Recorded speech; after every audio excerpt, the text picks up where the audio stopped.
Este programa, Cumplicidades, entendeu trazer à antena a voz dos que, candidatando-se, se apresentam com a pretensão de virem a ocupar o lugar de Presidente da Câmara Municipal de Braga no dia 11 de outubro do corrente ano. Trata-se de um cargo público remunerado, disponibilizado pela estrutura orgânica do Estado, para dar cumprimento aos anseios dos eleitores que são quem escolhe o candidato que o virá a ocupar e de quem exigem, porque para isso o colocaram lá através do voto, cabal cumprimento do que se propôs fazer através do programa eleitoral apresentado e sufragado. No presente momento, a sufragar.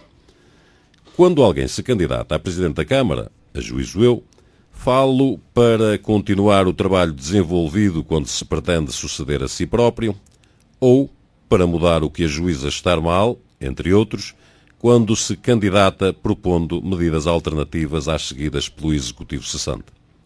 É óbvio que algo há, efetuado por executivos anteriores, que foram medidas corretamente tomadas no sentido de servir a população.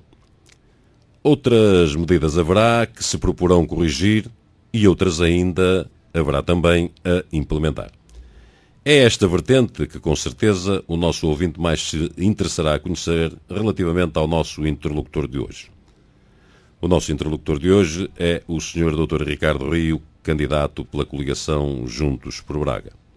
No entanto, é meu entender de ver o candidato pronunciar-se também sobre o perfil definidor da capacidade individual em carregar, entre aspas ou sem aspas, conforme o grau de sentido público de cada um, a agregação de obrigatoriedade moral em convergir o pensar, o sentir e a vontade dos vários segmentos do tecido social.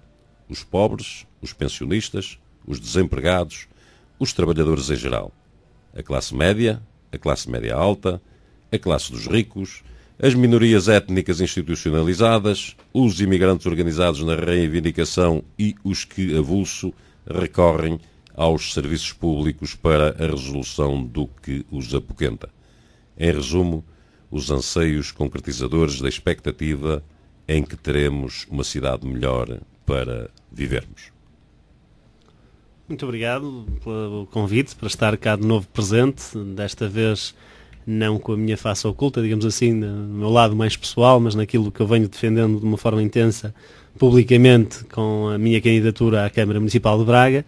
E eu, antes de mais, gostaria desde logo de o felicitar, porque acho que essa introdução que fez representa vários aspectos e alude a vários aspectos que me parecem muito importantes a quem exerce funções de presidente de uma qualquer autarquia. Desde o pequeno pormenor de quando referia que o Presidente da Câmara é um cargo remunerado, ou seja, que é um cargo de serviço e que necessariamente tem que ser entendido assim, de serviço à comunidade, de serviço ao Conselho e de dedicação ao Conselho, é um aspecto que é importante enaltecer, mas depois também, quando nos vários aspectos que enaltecia também, referia que tem que haver a convergência de perspectivas e de anseios e a percepção desses mesmos anseios de todos os estratos da população. Falou aí em diversas comunidades, em diversos estados profissionais. Eu acho que temos que olhar também para os vários estratos etários, para aquilo que são as necessidades da juventude, da população mais idosa, nomeadamente também da área da vertente geográfica, que tem que ser um mandato dirigido à população de todo o Conselho, das várias freguesias. Isso é obviamente um conjunto de desafios que se colocam, nomeadamente num concelho como o Braga, que tem já uma relativa dimensão, especialmente importante, porque há que equilibrar também todas essas perspectivas. E, finalmente, que tudo o que seja feito, seja para corrigir o que já existe no passado, seja para introduzir melhorias ou para, efetivamente, diferenciar-se face ao que existe, seja em benefício dessa mesma população e em benefício do desenvolvimento do concelho. E é óbvio que, em relação àquilo que tem sido o modelo de gestão da Câmara Municipal de Braga ao longo dos últimos já quase 33 anos, portanto, aquilo que alguns quase consideram uma verdadeira ditadura democrática, não é muito difícil antecipar que eu tenho uma perspectiva relativamente crítica e uma perspectiva, do ponto de vista de candidatura, tende a privilegiar outras prioridades, outras áreas de intervenção que têm vindo a ser descuradas por esta autarquia.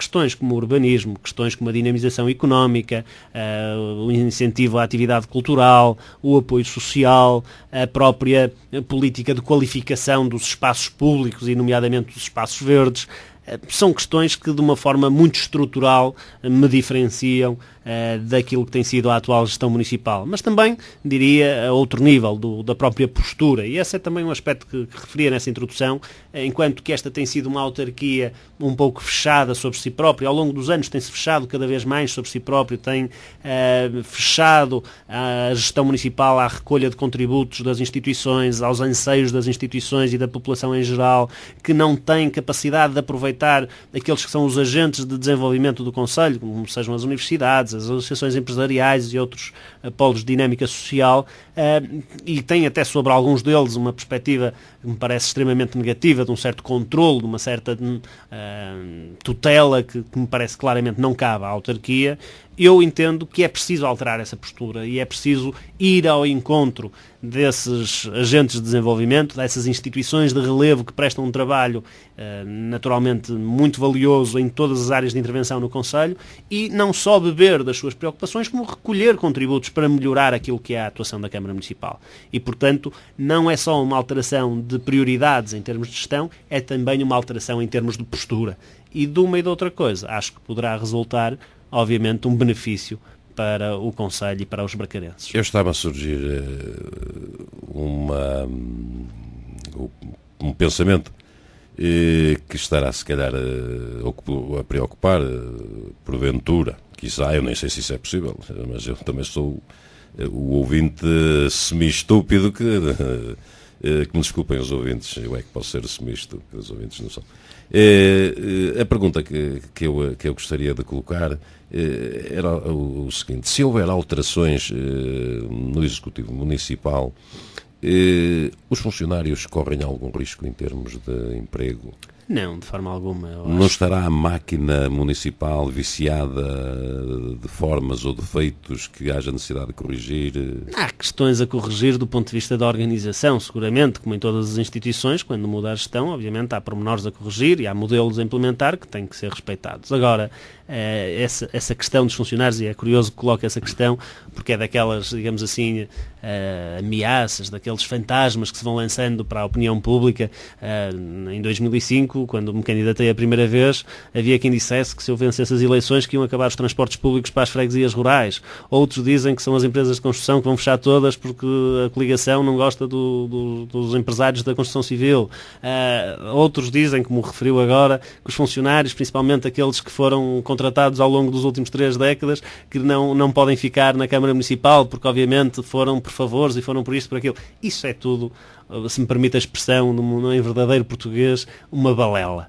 E que, naturalmente, não posso dar um mínimo crédito, nem tenho qualquer tipo de intenção nesse sentido. Eu conto, bem pelo contrário, e tenho demonstrado no passado recente, e no que diz respeito diretamente à questão dos funcionários, que eu tenho considerado que os funcionários da autarquia, das empresas municipais, dos bombeiros municipais, de todos os organismos que estão sob a tutela da Câmara Municipal de Braga, são o maior património que a Câmara Municipal tem para o serviço que quer prestar aos bracarenses. E o que nós temos que muitas vezes é criar condições para que esses mesmos funcionários e os vários serviços a que eles pertencem tenham meios para cumprir o melhor possível a sua função.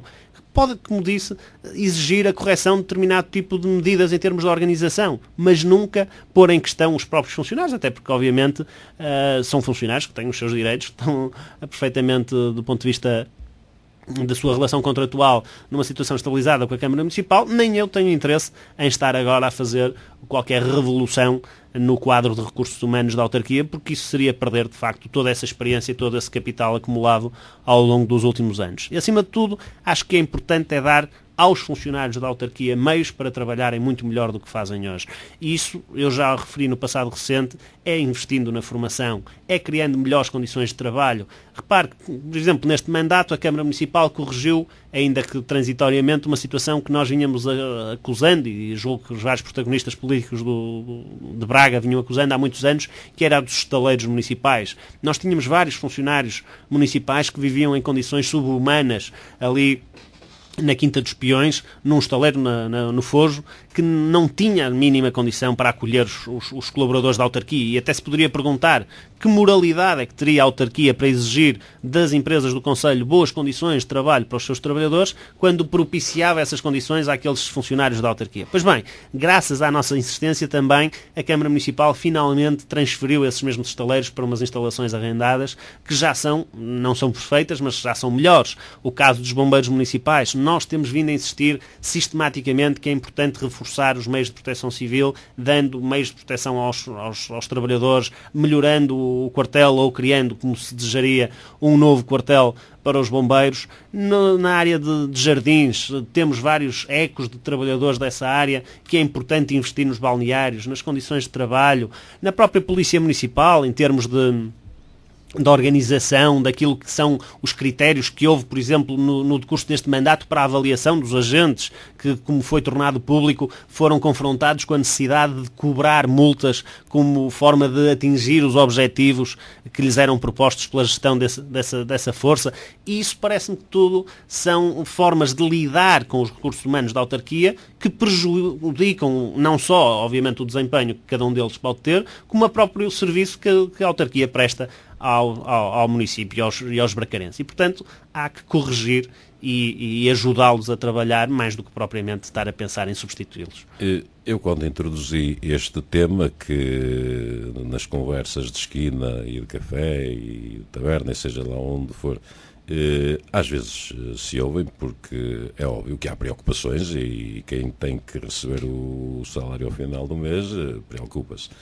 E, portanto, está desdramatizada essa questão.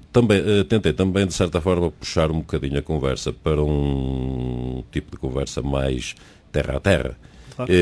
Com questões que eu penso que os cidadãos se colocaram a si próprios. E uma pergunta também destas ingênuas, ou o que lhe queiram chamar, que eu lhe gostaria de fazer é: o que é que faz um presidente de Câmara?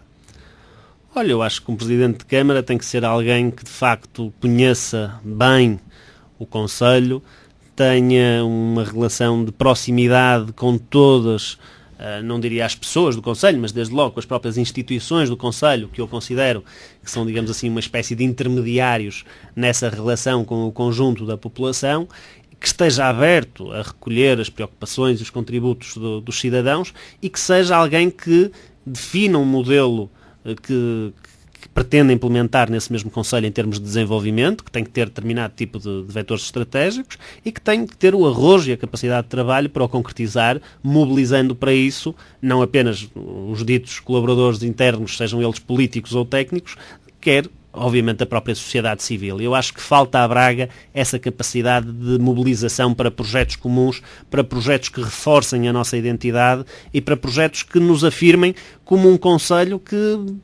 muito para lá daquele slogan que ouvimos de há muitos e muitos anos, seja de facto um exemplo na qualidade de vida que oferece à população que vem para o nosso concelho, àqueles que já aqui residem desde sempre, e que seja tomado como exemplo em outros municípios como boas práticas de gestão municipal e de facto de qualidade de vida. Infelizmente, Braga, ao longo dos últimos 30 anos, independentemente dos progressos que registrou numa determinada fase, não é ouvida a nível nacional, não tem protagonismo a nível nacional, e nós vemos que mesmo naquilo que são as nossas marcas mais fortes do ponto de vista da identidade, como ainda agora se discutia a propósito do São João, Braga é sistematicamente ignorado a esse nível, e isso por força também dessa cultura de um certo capelismo, de um certo obscurantismo que se cultivou de esconder Braga debaixo do tapete. Eu acho que é importante tirar Braga debaixo do tapete e mostrá-la com toda a sua pujança e com a força da sua gente. Outra pergunta que eu lhe gostaria de fazer, porque não se entende muito bem, quem está dentro das estruturas dos partidos entende isso, quem está por fora, e que é a maioria dos eleitores, não entende muito bem, que é os critérios de nomeação da variação. É evidente que isto resulta também da forma da eleição, se há maioria, se não há maioria, pelo método de onde. De qualquer das maneiras, cada partido apresenta uma lista onde expõe os vereadores que pretende, por ordem cronológica, colocar na autarquia. No caso concreto, o Sr. Doutor, quais foram os critérios para a sua variação, uma vez que a variação é quem dá a cara às freguesias, dá a cara à cultura, dá a cara ao desporto? Olha, hoje em dia há um único critério que não depende da nossa vontade expressa, que é o facto de estar em vigor a lei da paridade e, portanto, há, digamos assim, uma obrigatoriedade de incluir nas listas com uma regra em termos de sequência, um determinado número de mulheres. Mas tirando essa mesma situação, aquilo que se verifica é que eu, pessoalmente, as escolhas que fiz não foram feitas sob qualquer tipo de influência dos partidos políticos que apoiam a minha candidatura. Eu entendi que devia escolher para a minha equipa, e no caso concreto irei manter na minha equipa a esmagadora maioria dos vereadores que a compuseram já desde 2005 e que eu na altura tinha escolhido já com base em critérios muito objetivos que passo a enunciar. O critério da capacidade de trabalho, o critério da razoabilidade, da racionalidade e da capacidade de inovar, da predisposição para ouvir e para trabalhar em equipa, quer no seio da própria variação, quer, como eu lhe dizia há pouco, e é uma questão que para nós é muito valiosa, de colaboração com as instituições do Conselho. Alguém que saiba ouvir e respeitar as instituições de cada uma das áreas de intervenção e perceber aquilo que são os seus anseios para, com isso, implementar projetos que deem resposta a essas mesmas preocupações.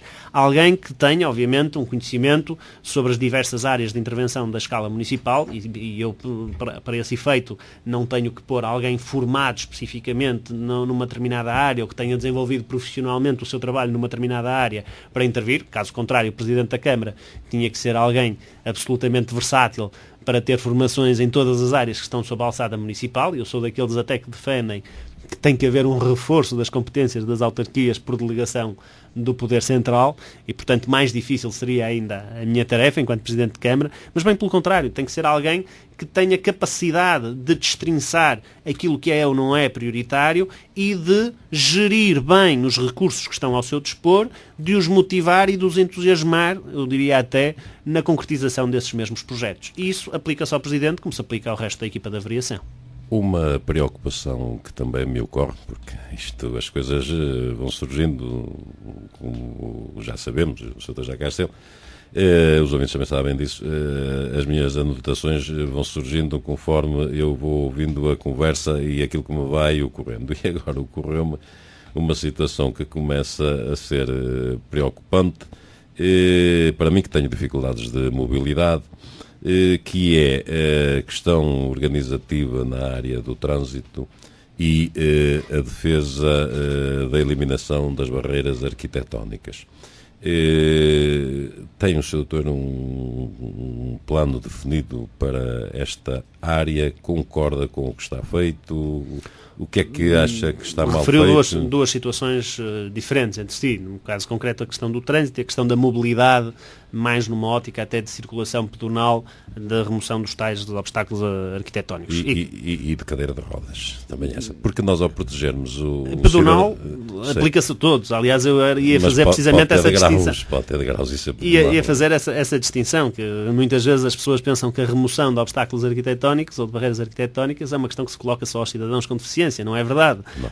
Eu, que ainda por cima sou pai de 3 jovens crianças e que tenho que andar muitas vezes com carrinhos de bebé, sei bem, como sabem muitos outros bracarenses e pais de família bracarenses, que é extremamente complicado circular em determinadas zonas, porque não há o rampeamento, porque há árvores ou postes colocados em locais indevidos e, portanto, há que ter em conta esses aspectos também do ponto de vista do ordenamento da cidade. Eu acho que, apesar de ter havido numa determinada fase, mais no mandato anterior até do que neste, uma certa campanha pública de que se estavam a promover iniciativas positivas de remoção desses mesmos obstáculos e de criação de zonas de circulação mais acessível para todos os cidadãos, há ainda muito por fazer. Mesmo na zona central da cidade já não é preciso estendermos muito mais e que isso carece, obviamente, de um plano articulado que não é sequer muito exigente do ponto de vista do investimento. Às vezes nós vemos ruas novas em que os obstáculos estão a ser colocados agora. Portanto, é importante cautelar esse princípio na gestão municipal. E, por exemplo, eu dou-lhe um caso concreto.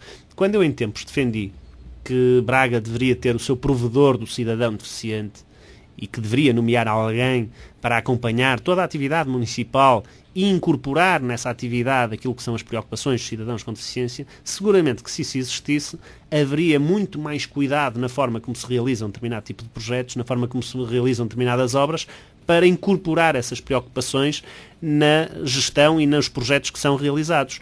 O caso concreto, imagine, o Teatro Circo, o Estádio Municipal, que foram projetos que foram requalificados de raiz ou que foram criados de raiz e que não acautelaram esses mesmos aspectos. E, portanto, necessariamente que isto não é uma questão que esteja dependente de investimento, é uma questão que está dependente do bom senso e da preocupação com esses aspectos. E da sensibilidade. E da sensibilidade das pessoas, obviamente.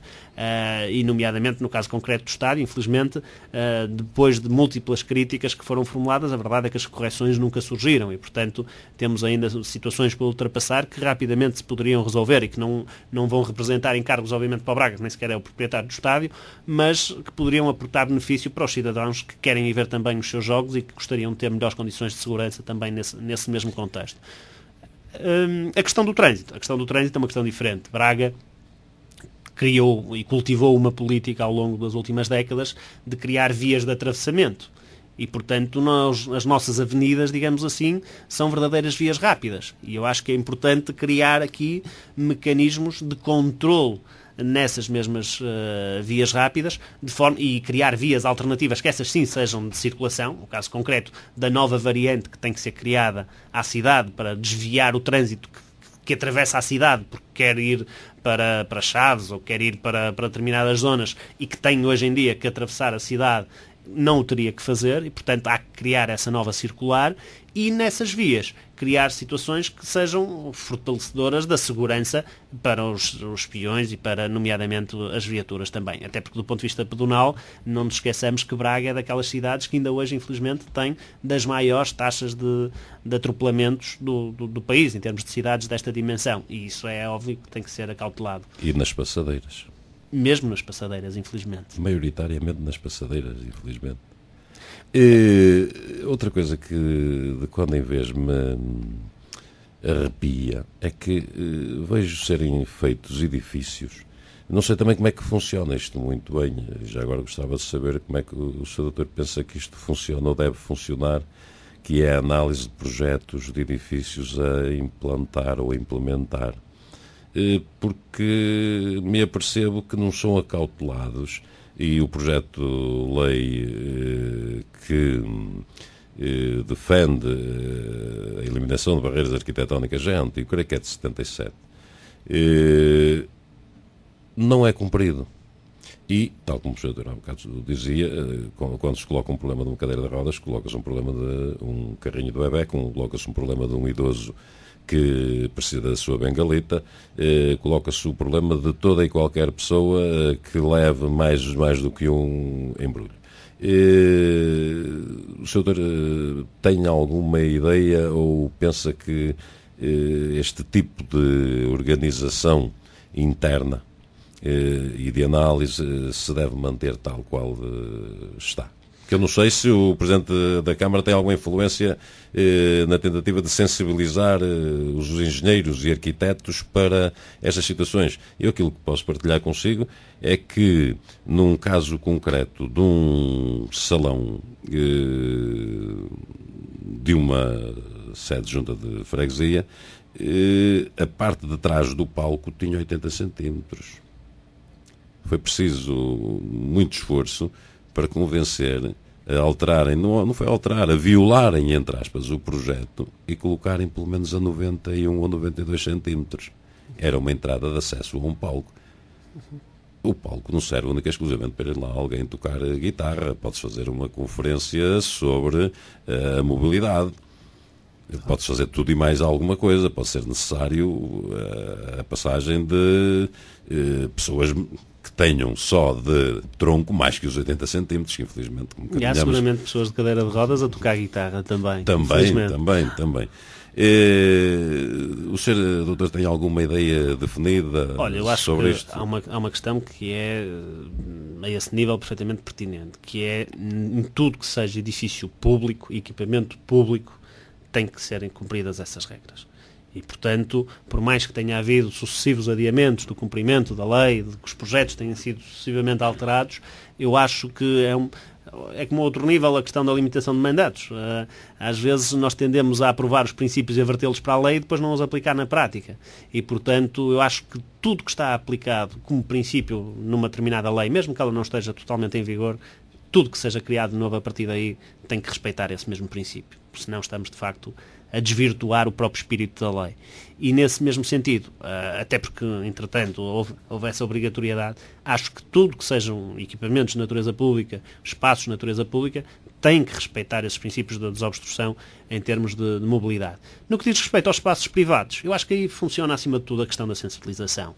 Tem que haver a sensibilização de quem aprova, tem que haver a sensibilização de quem concebe, tem que haver até a sensibilização de quem utiliza. Eu dou-lhe um exemplo aqui que não tem nada de político e, portanto, que acho que é importante também às vezes abordá-lo dessa forma. À beira da Clínica de Santa Tecla havia um edifício que tinha uma cidadã que tinha um problema de saúde que obrigava a transportá-la frequentemente por ambulância e que não tinha mobilidade. E, portanto, as pessoas da ambulância tinham que descer as escadas sistematicamente para transportar aquela pessoa. Entretanto, depois de muita insistência, foi de facto possível criar uma rampa para facilitar o transporte dessa mesma cidadã. Mas não foi uma daquelas rampas que é preciso não é daquelas fazer rampas rapel. De rapel, não. À primeira vista é uma rampa bem executada. E esse benefício, esse pequeno melhoramento que ali foi feito, aportou imenso ao bem-estar daquela família, aportou imenso ao próprio funcionamento daquele prédio, porque obviamente criava-se ali uma série de entropias do ponto de vista da circulação, e sem qualquer tipo de prejuízo para os demais residentes, para a comunidade em geral. E às vezes, se houver essa consciência cívica e se houver essa colaboração, inclusivamente por parte da própria autarquia, esse tipo de situações são possíveis de ser resolvidas. Eu acho que é também essa cultura que é importante introduzir. Relativamente à forma de lidar com o cidadão, quando o cidadão se dirige ao município, aliás, o que está aqui em causa é a candidatura do Sr. Doutor à Câmara Municipal. O que está em causa em termos de programa, não em termos de outro sentido qualquer. Mas é comum as pessoas queixarem-se de que normalmente quando se trata de instituições públicas serem mal atendidas. Eu, muito sinceramente, raramente vou à Câmara, não posso pronunciar-me sequer sobre essa matéria. Nem sei tão pouco como é que funciona em termos de atendimento. Se tem gabinetes próprios para esta área, para aquela outra, como é que funciona, não faço ideia. E como eu, muitos dos ouvintes estarão na mesma situação. O Sr. Doutor tem para si algo que esteja mal e que pretenda corrigir? Tem, e esse se calhar é uma das situações que pode merecer alguma correção e que noutros municípios já têm sido desenvolvidos projetos nesse mesmo sentido que eu vou especificar e que eu acho que pode ser interessante também em Braga fazê-lo. É que, efetivamente, em Braga o cidadão tem vários sítios, serviços aos quais se tem que dirigir em função de diferentes necessidades. E eu acho que é importante criar uma primeira interface em relação a qualquer cidadão que se queira dirigir à autarquia, que lhe facilite efetivamente o trabalho, que das duas uma, ou o encaminhe de uma forma, quase diria, clarificadora para o serviço por onde tem que tratar aquele seu assunto específico que vai levantar, ou que eventualmente até possa funcionar como recepção daquele mesmo pedido e depois processar internamente essa mesma tramitação dos pedidos, coisa que acontece já com as lojas do município em vários concelhos de todo tipo de dimensão, de grandes concelhos, de pequenos concelhos, e que são até em alguns casos até com postos avançados, quase diria de mini lojas de cidadão instaladas em juntas de freguesia em determinadas zonas do concelho, que permitiriam, por exemplo, que o cidadão não tivesse que se deslocar à sede da autarquia para levantar o seu pedido, para fazer o seu pedido. Isso seria possível, por exemplo, se Braga estivesse dotada, a Câmara Municipal em particular, de uma intranet do ponto de vista da organização dos serviços, de um serviço informático de apoio que agilizasse esses mesmos processos. Ora, infelizmente, Braga, que até é uma cidade digital e em que se despendeu aqui uma verba muito significativa em termos de um projeto de uma cidade digital, continua sem ter um município acessível aos cidadãos para a mais elementar das tarefas. E isso, obviamente, que é algo que se deveria ter tido em conta quando foi desenvolvido esse projeto e que agora, as expensas próprias ou as expensas de outras candidaturas que possam possam vir a ser formuladas, vai ter que ser corrigido claramente, porque não é compatível com uma cidade que se quer moderna, inovadora e digital, de facto, manter serviços que criam dificuldades aos municípios e criam dificuldades aos próprios trabalhadores da autarquia por força dessas circunstâncias. Outra questão que eu lhe queria colocar na ótica do cidadão é a seguinte, e creio que isto passar-se-á com todos os municípios. Quando um município envia uma carta à Câmara Municipal, normalmente dirige ao Presidente, que, por sua vez, depois a encaminha para os serviços. E acabam por ser os serviços a dar uma resposta portanto, à pessoa que expôs a situação. Não seria também correto, este correto é utilizado às vezes por falta de outro tipo de argumentação que ocorra à memória, independentemente de passar o processo para as mãos de quem o vai resolver, não seria uma obrigação moral acusar a recepção da carta e dar uma mensagem de ânimo ao município que o elegeu? Que me diz sobre... Olha, isso, eu quase diria que isso é daquelas questões que estão no mais elementar do trato. E vemos já hoje muitos serviços públicos, para quem nós temos que apelar por esta e por aquela circunstância, que na pior das hipóteses nos dão aquele afago simpático, ainda que pouco consequente, de dizer: recebemos a sua comunicação, ela foi encaminhada para o serviço competente para a devida apreciação. E depois da apreciação poderá demorar mais ou menos, mas pelo menos houve de facto esse gesto inicial de demonstrar que a carta não se perdeu no caminho, que a mensagem não se perdeu no caminho. E acho que é lamentável que em Braga se assista tantas e tantas vezes, e eu tenho esse registro, não tanto por experiência própria minha, porque não tenho a comunicação que faço com a Câmara é diretamente e pessoalmente, mas de relatos de pessoas, de relatos de instituições que de facto exprimem as suas preocupações, os seus problemas, as suas dúvidas, muitas vezes através de cartas dirigidas à autarquia e, na maior parte dos casos, obviamente, dirigidas ao Presidente da Câmara, e que depois, meses envolvidos depois, nunca receberam qualquer tipo de resposta por parte dos serviços municipais. Isso, para mim, é absolutamente inaceitável. E acho que, obviamente, que o objetivo será não só acusar a recepção, como, obviamente, dar resposta a essas pretensões que são colocadas pelos municípios, sejam elas positivas ou negativas. Mas, acima de tudo, o acusar da resposta e um primeiro contacto pós-carta recebida tem que ser, obviamente, efetivado por parte da autarquia. Eu então estou-lhe a colocar estas questões de uma certa ingenuidade, porque creio para mim que muitas vezes os dirigentes e responsáveis se distanciam muito da população.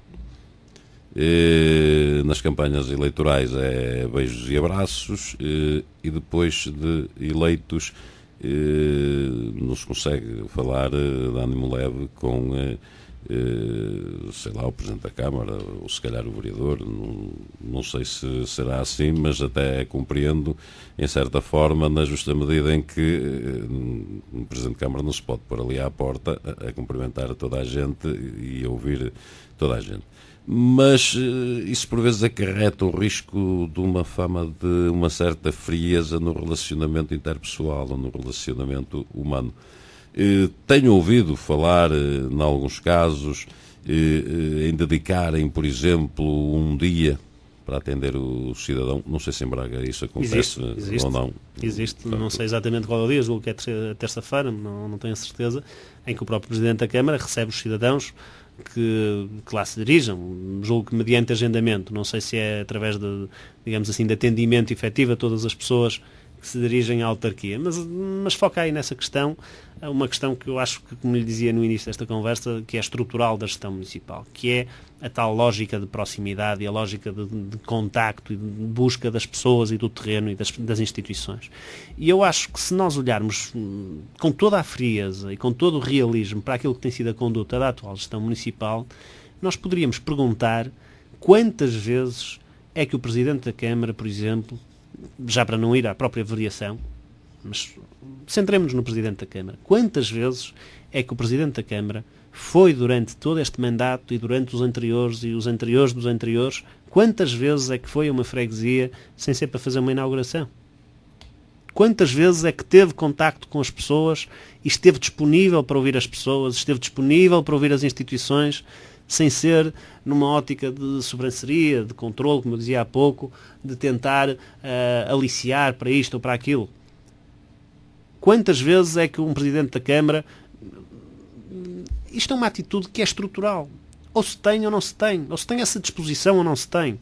Eu, como vereador da oposição, e os meus colegas da minha equipa, temos-lo feito de uma forma sistemática. Temos corrido o Conselho, temos falado com instituições de todo tipo e queremos continuar a fazê-lo assumindo funções à frente da gestão municipal. Do outro lado, nós assistimos a uma postura que é sistematicamente distante dessa mesma população e dessas mesmas preocupações. Eu dou-lhe 2 ou 3 exemplos. O caso concreto, quando a Delphi Grundig entrou em layoff.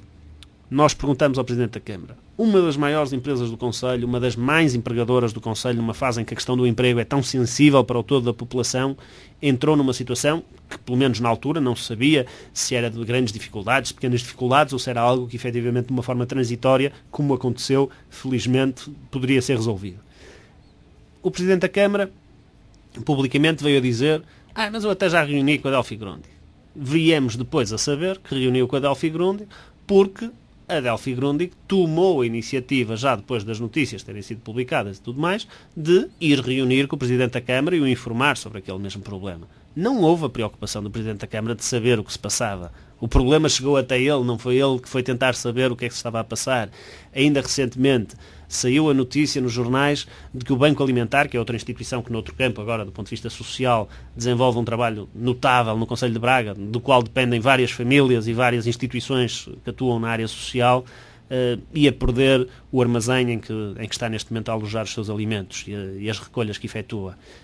Nós chegamos à Câmara Municipal, num dia de reunião do Executivo, e perguntamos ao Presidente o que é que vai fazer para ajudar o Banco Alimentar a suprir esta necessidade. Verei quando eles me vierem pedir alguma coisa. E, portanto, o Presidente da Câmara, cá está, ficou sentado na sua cadeira, à espera que o Banco Alimentar lhe fosse pedir ajuda. Ora, esta não é a minha maneira de estar e não vai ser seguramente a minha maneira de atuar enquanto Presidente da Câmara Municipal de Braga. E eu acho que os bracarenses também já se perceberam disso e é um dos fatores que, do ponto de vista daquilo que é a apreciação pessoal da forma como têm sido geridos os destinos da sua Câmara Municipal, mais os tem incomodado ao longo do último tempo. É de pensar que, se calhar, o Presidente da Câmara, a sua equipa de avaliação, muitas vezes até a determinado tipo de estruturas dentro da Câmara Municipal, não está verdadeiramente preocupado com as suas preocupações, com os seus anseios e que seguem um caminho que, correto ou incorreto, não é exatamente aquele que eles pretendiam. E isso vai mudar seguramente. Relativamente ao património, o que é que o Sr. Doutor tem para si, uma vez que Braga é uma cidade rica em património? Olha, o hino da minha candidatura, cuja letra é da minha autoria, até curiosamente, começa por dizer 2000 anos tão ricos de história. E, de facto, nós temos que pensar, às vezes esquecemos, há quem nos faça, ou quem nos tente fazer esquecer que Braga não começou há 33 anos atrás, Braga já vem in illo tempore. Portanto, há que olhar para esse legado histórico que nós temos, para esse legado patrimonial que nós temos e vê-lo não apenas como um mecanismo, como um meio para reforçar a nossa identidade, bebendo da nossa história aquilo que de facto nos marcou, seja em termos arquitetónicos, seja em termos de tradições e todos os usos e costumes que fazem a nossa comunidade, mas nomeadamente até como uma mais-valia que nos podem colocar num outro patamar de competitividade face aos desafios que hoje se colocam aos vários concelhos. Repare, quando eu recentemente, a propósito das ruínas romanas que surgiram na obra do túnel, defendia, na sequência das reuniões que tive com a Unidade de Arqueologia, que Braga tinha que, de uma vez por todas, criar um circuito romano de todos os vestígios romanos que estão já recuperados, daqueles que ainda é possível recuperar, como é o caso do Teatro Romano da Cividade e outros, da Ínsula das Carvalheiras, e afirmar essa identidade através de uma verdadeira promoção turística no exterior que captaria seguramente inúmeros visitantes para o nosso concelho, é uma linha de atuação que me parece elementar. Quando eu digo que é importante olhar para um espaço como o Parque das Sete Fontes, o Parque Ecomonumental das Sete Fontes, ou digamos assim, para as Sete Fontes, e transformá-las num parque que seja utilizável e que seja fruível pela população em geral. Obviamente que aqui assim não é só o respeito pela história, e ainda por cima por um ativo que é fundamental, que é a água, mas é também o de perceber que aquele património, aquele espaço, pode ser rentabilizado em benefício da população e criar um espaço aprazível para a população que ali se queira divertir, que ali se queira conviver e circular e aproveitar as benesses do ponto de vista ambiental que ali se poderiam criar. E, ao contrário, na atual gestão municipal não se tem visto essa preocupação. Há intervenções pontuais, há planos que são sistematicamente anunciados, mas se formos espremer bem o resultado de todas essas iniciativas, o saldo é manifestamente negativo. Em termos éticos e de cavalheirismo, no reconhecimento, que obras é que o Sr. Doutor tem para si realizadas pela gestão do Sr. Engenheiro Mesquita Machado como sendo obras de mérito, obras positivas? Olha, historicamente, eu diria que, indiscutivelmente, e também temos que olhar para esse balanço no contexto histórico e de tempo que ele representa. Estamos a falar de 3 décadas da governação da cidade e, portanto, eu costumo perguntar muitas vezes o que é que cada um de nós não faria se estivesse 30 anos à frente da gestão da Câmara Municipal de Braga. Eu já não estarei, até por força dos limites legais, e mesmo que os limites legais não existissem, iria contra os meus princípios estar a perpetuar-me no poder. Mas, acima de tudo, acho que houve um primeiro contributo importante para o desenvolvimento do concelho. O acesso à habitação, que foi criado num determinado momento, embora me pareça que tenha sido feito de uma forma um pouco desregrada no que diz respeito ao ordenamento urbanístico, a dotação de infraestruturas. Hoje em dia Braga tem uma rede de saneamento que não completa ainda o concelho e é importante fechar esse concelho, que nós andamos a ouvir há quase uma década, que está praticamente concluída, mas faltou praticamente. E as pessoas que estão no praticamente também queriam ser cidadãos de primeira como aqueles que não estão. Ou como aqueles que estão, quero dizer.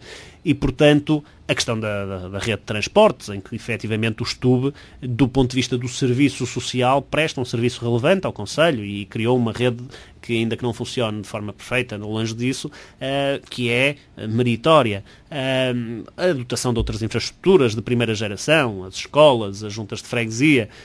Houve passos que foram positivos. Agora, se quisermos em termos de obras mais vultuosas no passado recente, a questão da recuperação do Teatro Circo, independentemente do seu custo, nunca ouviram uma crítica da oposição a essa mesma recuperação. Achamos que foi meritória e que foi bem investido. Pena é que agora que já está recuperado não seja devidamente aproveitado, seja em termos da intensidade da programação, seja em termos da promoção dos espetáculos que lá são feitos, ou de permitir que os cidadãos bracarenses lá possam aceder com condições de custo mais favoráveis.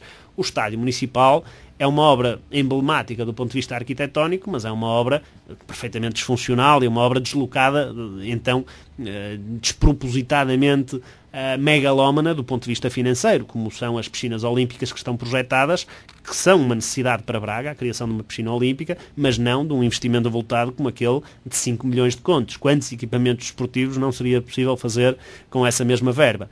Mais recentemente, o projeto de renaturalização do Rio Oeste. Ninguém questiona que o Rio Oeste tem que ser recuperado. Agora, a própria designação diz tudo. Estamos a renaturalizar aquilo que foi desnaturalizado. E quem é que o desnaturalizou?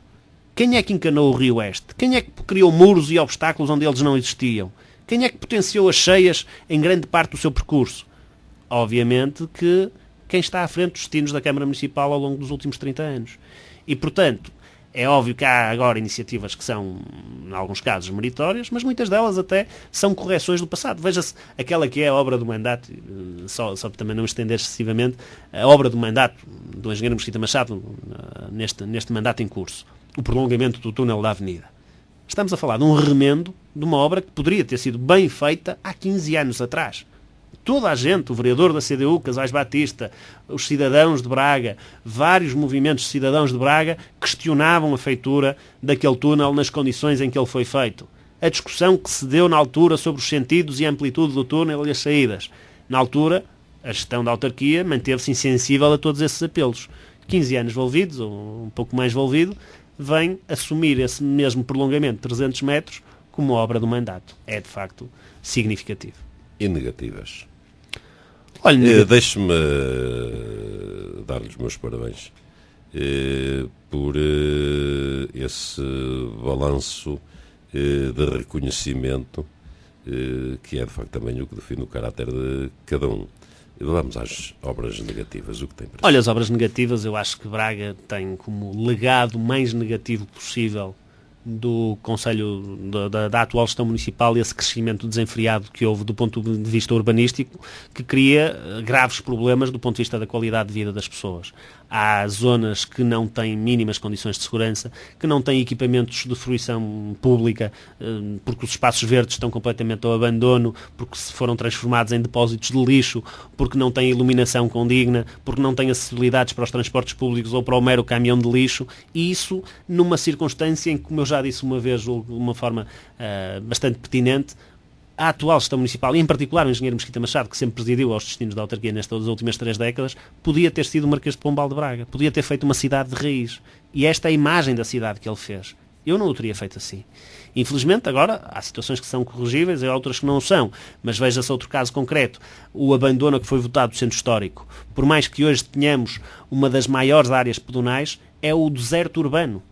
É uma zona inabitada. É uma zona sem animação cultural, é uma zona sem animação comercial em muitos dos seus segmentos, em que temos prédios degradados que são um cartão de visita negativo do ponto de vista da estética, são um cartão muito negativo do ponto de vista da segurança de quem ali vive e de quem ali circula.